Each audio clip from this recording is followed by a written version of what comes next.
Students to our today's new video. तो आज हम देखने वाले हैं डीएनए रेप्लिकेशन, वो भी प्रोकैरियोट्स के अंदर। और ये सबसे पहले तो हम देख लेंगे what is DNA replication. Students, DNA replication is a process in which single strand is converted into the two daughter strand. तो स्टूडेंट्स, डीएनए रेप्लिकेशन के अंदर एक सिंगल डीएनए स्ट्रैंड दो डॉटर स्ट्रैंड के अंदर बन जाती है, जिसमें एक पेरेंट स्ट्रैंड होती है और दो डॉटर स्ट्रैंड बनती है, और इनको मिलकर सेमी कंजर्वेटिव नेचर से डीएनए बनाता है दो स्ट्रैंड। तो ये पूरा प्रोसेस हम प्रोकैरियोट का डीएनए रेप्लिकेशन आज देखने वाले हैं। तो सबसे पहले हम देखेंगे students initiation of DNA replication. तो डीएनए रेप्लिकेशन इनिशिएट कैसे होता है, यही सबसे बड़ा क्वेश्चन है कि हमें पूरा प्रोसेस तो पता होता है, पर डीएनए रेप्लिकेशन का ओरिजिन क्या है वो पता करना बहुत इंपॉर्टेंट है। तो सबसे पहले हम प्रोकैरियोट्स का देख रहे हैं। तो डीएनए रेप्लिकेशन प्रोकैरियोट्स के अंदर ओराई-सी में होता है, जिसे ओरिजिन ऑफ रेप्लिकेशन कहते हैं स्टूडेंट्स। और ओराई-सी बना होता है 13 बेस पेयर और 9 बेस पेयर से स्टूडेंट्स। और 9 बेस पेयर के 4 टाइप होते हैं और 13 बेस पेयर के 3 होते हैं, जो आप डायग्राम में भी दिख रहा होगा स्टूडेंट्स। तो स्टूडेंट्स, ये था ओराई-सी। इस ओराई-सी को आइडेंटिफाई करता है डीएनए ए। डीएनए एक 20 मॉलिक्यूल का प्रोटीन है स्टूडेंट्स। और ये डीएनए आता है एटीपी के साथ। और ये एटीपी के साथ जब आता है स्टूडेंट्स, तो ये बाइंड हो जाता है हमारे 13 बेस पेयर और 9 बेस पेयर के बीच में। और जब ये बाइंड हो जाता है स्टूडेंट्स, तो हमारा डीएनए कॉइल हो जाता है स्टूडेंट्स। यानी कि डीएनए स्ट्रेट लाइन प्रेजेंट था स्टूडेंट्स, अब वो एक कॉइल शेप में आ गया है। और ये जो डीएनए के 20 मॉलिक्यूल्स थे वो अंदर चले गए हैं इस कॉइल के। और इस कॉइल के सेंटर के आने के बाद हमारा दूसरा डीएनए बी आता है। और ये डीएनए बी क्या करता है स्टूडेंट्स, इसे आपको बहुत ध्यान में रखना है। डीएनए बी को हम हेलिकेज के नाम से जानते हैं। और हेलिकेज एक ऐसा एंजाइम है जो डीएनए का रेप्लिकेशन फॉर्क बनाता है, यानी ये फॉस्फोडाइस्टर बॉन्ड को ब्रेक करता है। डीएनए बी हेलिकेज है स्टूडेंट्स, और ये फॉस्फोडाइस्टर बॉन्ड ब्रेक करता है। कौन से बॉन्ड स्टूडेंट्स? Phosphodiester bond. और हम सबको पता है डीएनए बना होता है फॉस्फोडाइस्टर बॉन्ड से। और ये बॉन्ड ब्रेक होने के बाद हमारा जो डीएनए है, single stranded DNA, double stranded DNA, वो ब्रेक हो जाता है स्टूडेंट्स। और ब्रेक होने के बाद वो एटीपी के इन्वॉल्व के साथ ब्रेक हो जाता है। फिर डीएनए बी और डीएनए सी आते हैं स्टूडेंट्स। तो हमारा डीएनए बी क्या करता है, जैसे कि मैंने बताया ये हेलिकेज है, फॉस्फोडाइस्टर बॉन्ड ब्रेक करता है। तो ये यहाँ पर फॉस्फोडाइस्टर बॉन्ड ब्रेक हो चुके हैं, जैसे कि आप ये फिगर में देख रहे हैं स्टूडेंट्स। और डीएनए सी इसको मदद करता है ब्रेक करने में। फिर हमारे जो मेन इंपॉर्टेंट प्रोटीन आते हैं स्टूडेंट्स, जिसे हम एसएसबी भी कहते हैं। एसएसबी, इसे सिंगल स्ट्रैंडेड बाइंडिंग प्रोटीन कहते हैं। और ये पूरी तरह से एक स्ट्रैंड के पास बाइंड होते हैं और दूसरी स्ट्रैंड के पास। और ये क्या करते हैं स्टूडेंट, हमारे हेलिकेज ने तो काम कर दिया डीएनए को स्प्लिट करने का, डबल हेलिक्स को, तो एसएसबी इसे होल्ड करके रखते हैं। यानी कि ये हमारे दो स्ट्रैंड हो गए स्टूडेंट्स। ये स्ट्रैंड को हेलिकेज ने ब्रेक तो कर दिया, पर आगे जाकर ये ज्वाइंट हो जाएंगे। तो ये हमारा एसएसबी यहाँ पर बाइंड हो जाता है स्टूडेंट। और बाइंड होने के बाद ये उसे होल्ड कर रखता है पूरे रेप्लिकेशन प्रोसेस के अंदर। और जब रेप्लिकेशन प्रोसेस कंप्लीट होता है, एसएसबी डिटैच हो जाता है और दो डॉटर स्ट्रैंड बन जाते हैं। तो ये था हमारा प्राइमिंग रिएक्शन। इसे स्टूडेंट्स प्राइमिंग रिएक्शन भी कहते हैं। इस पार्ट को प्री प्राइमिंग कहते हैं और इस पार्ट को प्राइमिंग रिएक्शन कहते हैं। और ये इनिशिएशन के अंदर रहती है दोनों रिएक्शन। तो हमने अभी इनिशिएशन प्रोसेस देख लिया है स्टूडेंट, हमारा डीएनए खुल चुका है। तो अभी हम इस डायग्राम पर आते हैं, जिसमें हम देखेंगे कि हमारा डीएनए कैसा फॉर्म होता है स्टूडेंट्स। बहुत ही ब्यूटीफुल प्रोसेस है स्टूडेंट्स, चलो देखते हैं। तो सबसे पहले आपकी नजर गई होंगी टोपोआइसोमरेज पर। तो टोपोआइसोमरेज क्या करता है स्टूडेंट्स, इसे डीएनए गायरेज के नाम से जाना जाता है। किस नाम से जाना जाता है स्टूडेंट्स? DNA gyrase.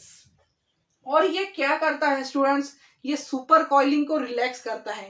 यानी कि डीएनए सुपर कॉइल हो जाता है, यानी कि ट्विस्ट हो जाता है, इसमें पील आ जाता है। और सुपर कॉइल होने, अगर डीएनए रेप्लिकेशन के वक्त सुपर कॉइल हो गया, तो ये पूरा स्ट्रक्चर डिस्टॉर्टेड हो जाएगा, यानी कि ब्रेक हो जाएगा। और आगे का कोई भी एंजाइम, कोई भी प्रोटीन काम नहीं करेगा स्टूडेंट्स।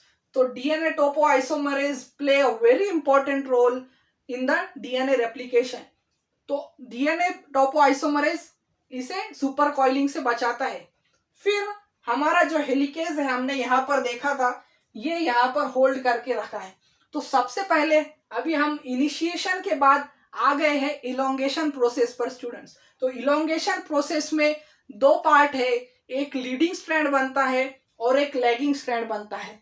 तो सबसे पहले हम देखेंगे हमारा लीडिंग स्ट्रैंड के बारे में। ये है लीडिंग और है ये हमारा लैगिंग स्ट्रैंड स्टूडेंट। तो चलो देखते हैं दोनों स्ट्रैंड के बारे में।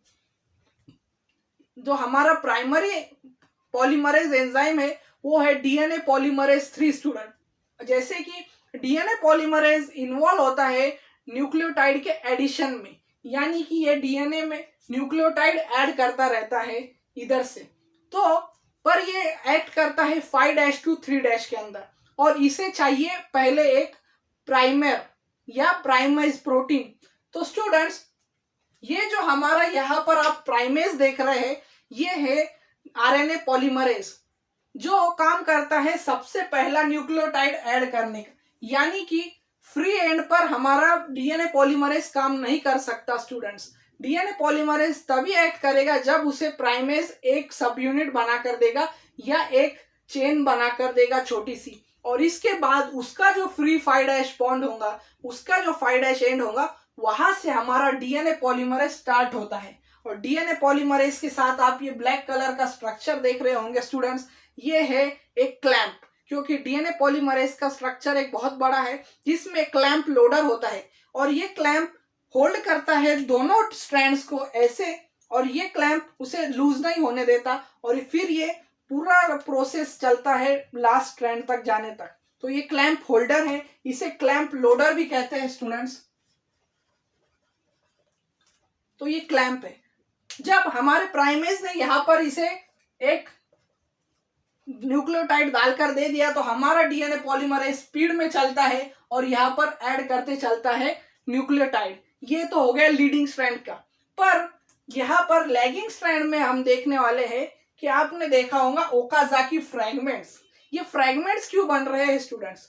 क्योंकि यहाँ पर प्राइमेज एक्ट नहीं हुआ, यहाँ पर प्राइमेज जाने पर भी छोटे छोटे फ्रैगमेंट बन रहे हैं। लीडिंग स्ट्रैंड यानी लीडिंग के नाम में ही कि ये स्ट्रैंड सबसे पहले कंप्लीट हो चुका है, और इसमें क्या खामी है, यहाँ पर बन रहे हैं ओकाजाकी फ्रैगमेंट। तो ओकाजाकी फ्रैगमेंट क्या है स्टूडेंट्स? इसे साइंटिस्ट का नाम दिया गया है। ये एक जापानीज साइंटिस्ट है जिनका नाम था ओकाजाकी ओनावे। ओकाजाकी साइंटिस्ट ने इस स्ट्रैंड की डिस्कवरी की थी। तो ओकाजाकी फ्रैगमेंट्स बन जाते हैं क्योंकि हमारे प्राइमेज ऐड करता है, पर ये छोटे छोटे टुकड़े बनते हैं, छोटे छोटे फ्रैगमेंट्स बन जाते हैं, और ये डीएनए कंप्लीट नहीं होता, ये इनकम्प्लीट होता है, और इसीलिए इसे लैगिंग स्ट्रैंड कहते हैं स्टूडेंट। पर ये प्रोसेस डीएनए पॉलीमरेज का होने के बाद ये डीएनए पॉलीमरेज यहाँ आ जाता है क्लैंप के साथ, और फिर यहाँ पर ऐड करता है न्यूक्लियोटाइड्स, और ये न्यूक्लियोटाइड ओकाजाकी फ्रैगमेंट में ऐड होने के बाद ये एक कंप्लीट फ्रैगमेंट बन जाता है, और ये भी सेम टू सेम दिखने लगता है लीडिंग स्ट्रैंड की तरह। फिर आता है मेन इंपॉर्टेंट रोल, किसका आता है students? DNA polymerase 1। DNA polymerase 1 का इंपॉर्टेंट रोल क्या है स्टूडेंट? अभी तो प्राइमेज ने यहाँ पर हमें न्यूक्लियोटाइड ऐड करके दे दिया, फिर हमारा डीएनए पॉलीमरेज 3 5' to 3' ऐड कर रहा है, पर अभी प्राइमेज का तो कुछ काम नहीं है स्टूडेंट्स। तो प्राइमेज को निकालने का काम करता है, यानी to remove the primase DNA polymerase 1 is involve, और ये डीएनए पॉलीमरेज 1 निकाल देता है प्राइमेज को। फिर हमारा ये जो डीएनए पॉलीमरेज 3 है ये आकर पूरे न्यूक्लियोटाइड ऐड करता है, और ऐड करने के बाद ये पूरा स्ट्रैंड बन जाता है दोस्तों।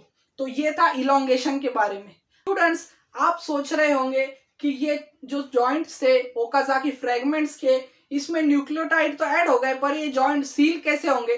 तो यहीं पर आता है हमारा सबसे इंपॉर्टेंट एंजाइम, जिसे कहते हैं डीएनए लाइगेज।